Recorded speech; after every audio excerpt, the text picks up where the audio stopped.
Hello, welcome to MusicNT, The Source. This episode is called Using a Vocal Microphone Live. In this episode, we will be using the mics, the windscreen, the microphone lead or XLR, the microphone stand, also the foldback or monitor speaker.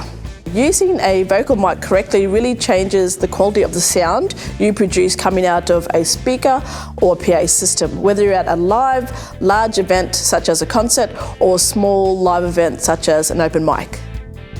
Firstly, let's talk about this microphone, which you may see around. This one is called the Shure SM58, and it is designed to be handheld and to be used at live performances. This microphone here has a heart-shaped pickup area. So imagine a bubble that's in front of the microphone, which means it is good at picking up sounds when you're up close to the mic, but not so good at picking up sounds from behind or when you are standing from back here. So the distance between your mouth and the mic and where it sounds the best is called the sweet spot. So here is the sweet spot, and it sounds full and it sounds round. You can hear there is definitely an on mic correct way and an off mic wrong way. On mic you can hear me, and off mic you can't hear me. When we sing or speak into the microphone, we do not want our lips touching the microphone.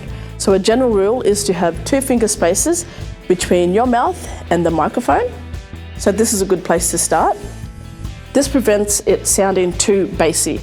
With a lot of microphones, the closer you get, the bassier the sounds. And this is called the proximity effect.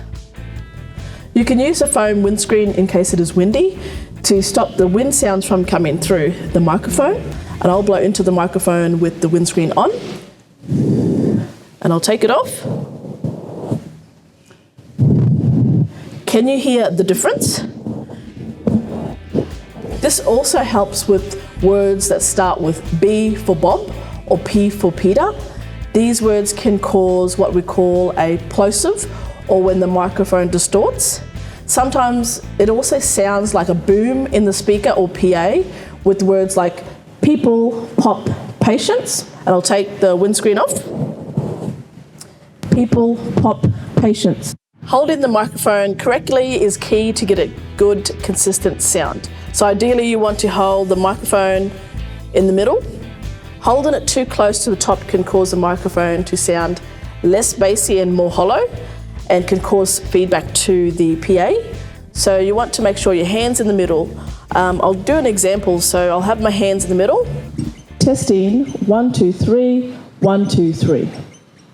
And just see if you can hear the difference when I put my hands close to the top. Testing, 1, 2, 3, 1, 2, 3. Holding the microphone down at the end gives you less control and it becomes wobbly. You need to hold it tighter and in the middle and in the right position. 1, 2, 3, 1, 2, 3. Singers often change their distance from the microphone to keep a consistent level to the mixing desk and their foldback. A mixing desk controls the overall volume of the microphone. It controls how loud or soft the sound is.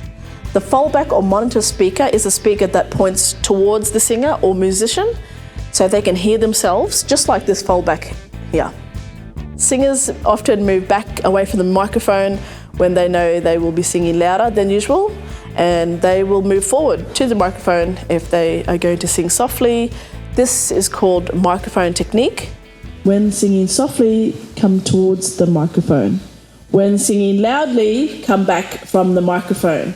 And we develop this through experience and confidence with all live performing. Don't be afraid to use the mic and practice with it. It can be tricky at first, but doing it over time, you get used to it. So practice makes perfect. On stage, the way we hear ourselves is through a foldback speaker, sometimes called the monitor speaker or wedge, which I've mentioned earlier.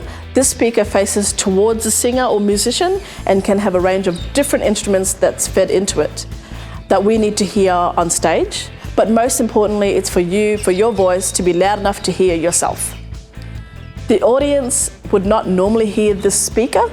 It is very important we do not point our microphone to the fallback or wedge speaker, as this causes feedback. Feedback is when sound loops between the microphone and the speaker, and we don't want to hear that.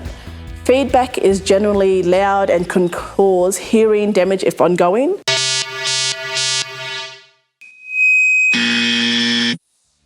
Protect your ears and prevent feedback. When we sound check our voice or test our voice through the PA system, we always sing and speak the way we're going to when we perform. This means the sound engineer has an idea of how loud we're going to be when we're singing, rapping, or screaming when we're on stage. Another way is to look at the engineer and to make signs.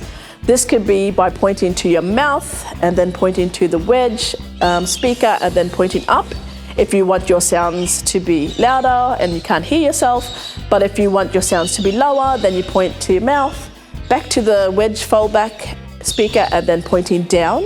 And the engineer will see this and they will either put the sounds louder for you or lower for you.